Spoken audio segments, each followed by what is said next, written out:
Hi guys, I'm John and welcome back to Birds of Cebu, a channel dedicated to aviculture, avian behaviorism, and avian companionship. So for today's episode, we are going to be talking about something that happened very recently, just a few hours ago. I almost lost Iggy.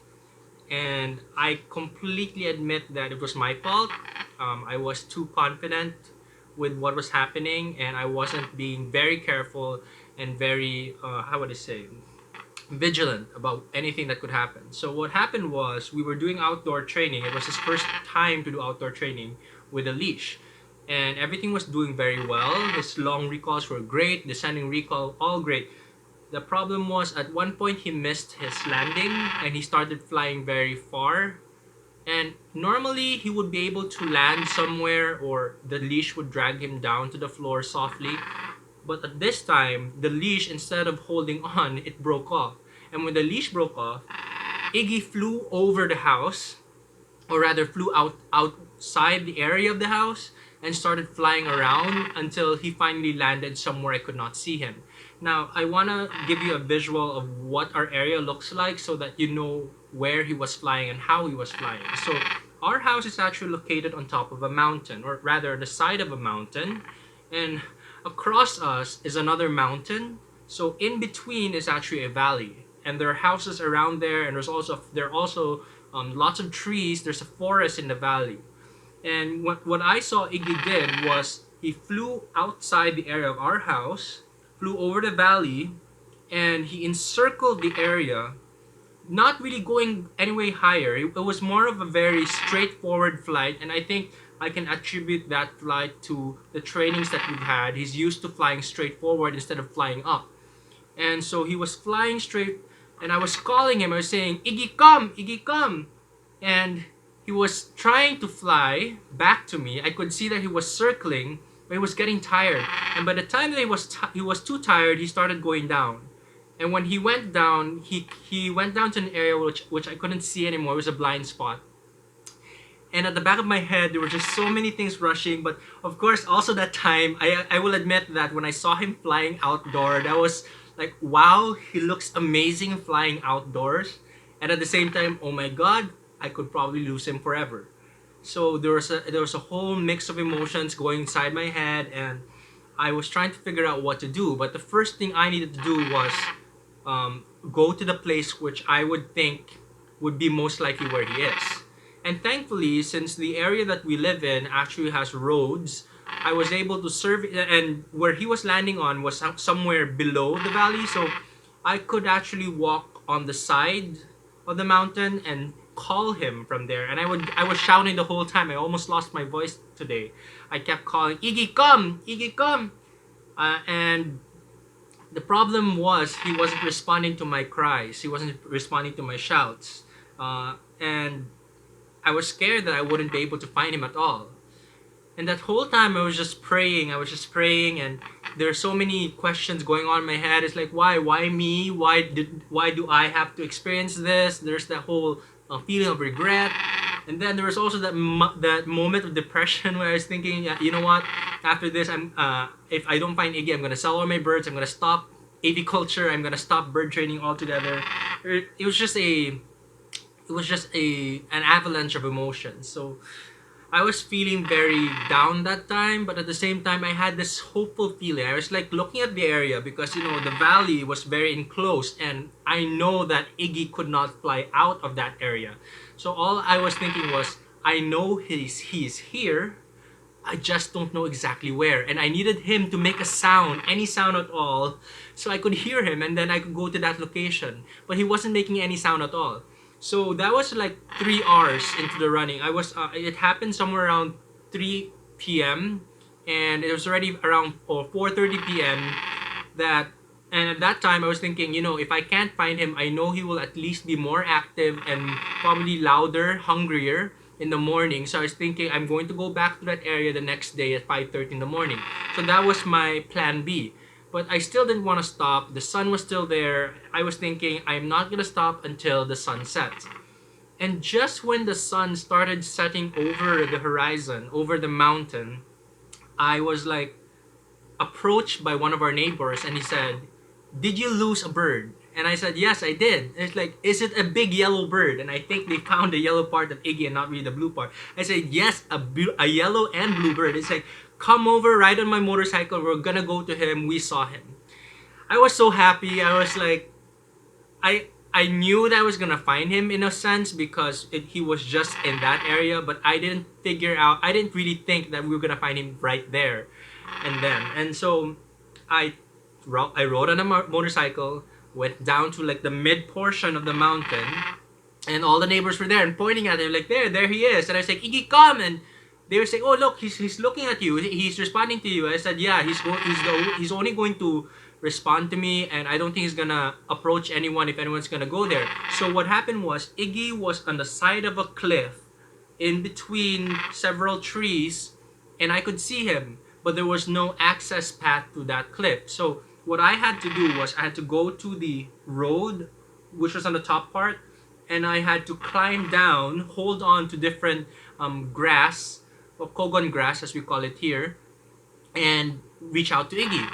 So what I was experiencing was I was getting a lot of I got a lot of wounds from the thorns from different plants. I think that there was a bamboo thorns, and I also got a lot of scratches from the different debris there, and also from the hairy kogon grass that was really itchy. And I accidentally stepped on a red ant or a fire ant nest. I think it's a fire ant. It hurt a lot. But I think I was full of adrenaline that time. I knew the pain was there, but I sort of was not feeling it anymore. I was like, Iggy is just so near. And I was saying, Iggy, come! And I could see him already there. And it was very dangerous because there was really barely anything to hold on to. And one of the neighbors, I wasn't able to get his name, but one of our neighbors was actually helping me by holding on to me and saying, hey, be careful, you're gonna slide down there. And if I was gonna slide down, there was about 50 feet of height that I was gonna fall down from. So I had to be careful, but at the same time, I had to act fast or else Iggy might fly away. But when I was looking at Iggy, I came to a point of realization that he's not likely to fly away anymore because he is in fact very tired. I saw him, the whole body language, it showed. He was really tired from the flight. And when I picked him up, he felt very heavy. He didn't feel like, the same kind of feeling when we're doing training. He felt really tired. So I knew he wasn't gonna fly away anymore, but at the same time, I had to climb back up, which was more difficult, by the way, than going down. I needed to climb back up with a macaw in my hand. And thankfully, my neighbor was also able to help me along the way. He's quite experienced, so we were able to do it. It was successful. I retrieved Iggy within 3 hours. And just in time, the sun began to set. Success. Now, I think this is a great point of reflection. It was a very humbling experience. I don't regret it happening, although part of me would be like, I wouldn't wish this on anyone, but it was one of the greatest teaching experiences that I've had. And it reminds us that no matter how much we are in control, there's no such thing as 100% in control. There's always bound to be something that's going to happen that's beyond our control, and we need to work around that. So instead of working out how we can be so 100% safe, well, it's best always to be safe. Also be prepared for these kinds of situations. And thankfully, Iggy is not my first bird retrieval. I've already had several experiences with other trainers as well, trying to retrieve their birds, and we're constantly communicating with each other. In fact, of all my birds, Iggy's the third bird to fly away and to be retrieved. So 3 out of 3, I got my birds back. Now, what was helpful in that situation? The first thing is, if your bird is about to fly away, or if you know that your bird's gonna head off somewhere, take note of the direction that they're heading. It helps a lot where they're possibly located. If you at least narrow down your search location, then it helps in searching for the bird. So take note of where they're flying. Do not lose sight of the bird. Or if you do lose sight, note the area where the blind side started to happen. So take note of the area of their last location. Second, it helps to have good relationship with your neighbors. I don't think I could have done this alone. I think if I tried to do this alone, I probably wouldn't have found Iggy. but there were several eyes and ears out there, and it was the help of my neighbors who just pointed it out to me and said, "Hey, your bird's over there." That for me was a huge help.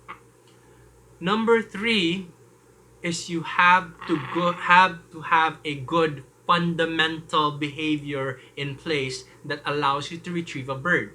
In this case, he failed at the recall because he was too tired, but what helped was the step up.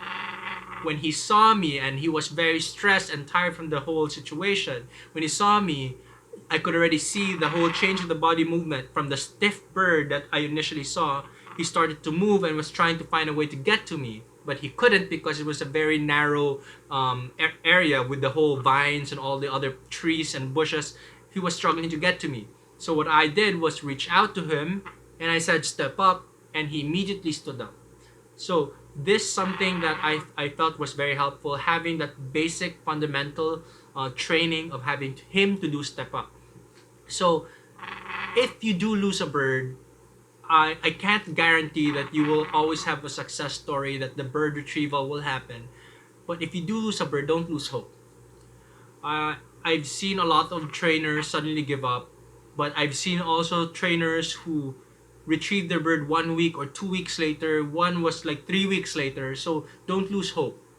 Just keep searching for your bird. Reach out to your community. For me, one of the biggest things that helped me was the community. And even after I retrieved Iggy, it helped me mentally to discuss this, to do a debriefing with my community of trainers, and to discuss what happened and how I felt about it. It unloaded all these feelings. And of course, I think also a big part of it was prayer. I think that it helped a lot in terms of building that hope, at the same time trusting everything to God and hoping that I would be able to retrieve Iggy. 3 out of 3 times I prayed for their return. 3 out of 3 times my birds returned. So don't lose hope, pray, and always reach out to your community. Have a good relationship with your community. So will I still be doing outdoor free flight training from after this situation? Yes, I would. One thing I learned from this situation is that Iggy is not equipped for outdoor flight. He needs more training. His wing strength is not very strong yet. So I believe that I need to have a better environment. I should go for a safer place where I can do outdoor training. And of course, try not to do it alone. Probably have someone to help me with the spotting of where he might be flying. But at the same time, I'll still be doing it leashed. Now, word of caution for those who are using aviator harnesses. There's a metal clasp that holds on the leash to the aviator harness. You have to be careful with that. At some point, especially for big birds, when their acceleration is quite high, it can break off. And this is not the first time this happened. I know of a situation in Manila, someone who almost lost his umbrella cockatoo because the same thing happened. The clasp in the aviator harness actually broke off from the leash. So when dealing with leashes, you want to get something that's really good quality. Do not go cheap. Go for something that you know will withstand a strong pull, so that you won't end up losing your bird. You have to be on the safe side on that aspect. But I look forward to doing more outdoor training with Iggy because I can see his capacity, I can see his potential, and maybe one day after this experience, I can come back to you guys and say, "Hey, I free flighted Iggy." Hope to see you again next time. I hope to share you more stories. And for those out there who are struggling with their birds, don't lose hope. Everything always happens for a reason, and I hope you guys can also take lessons from those experiences.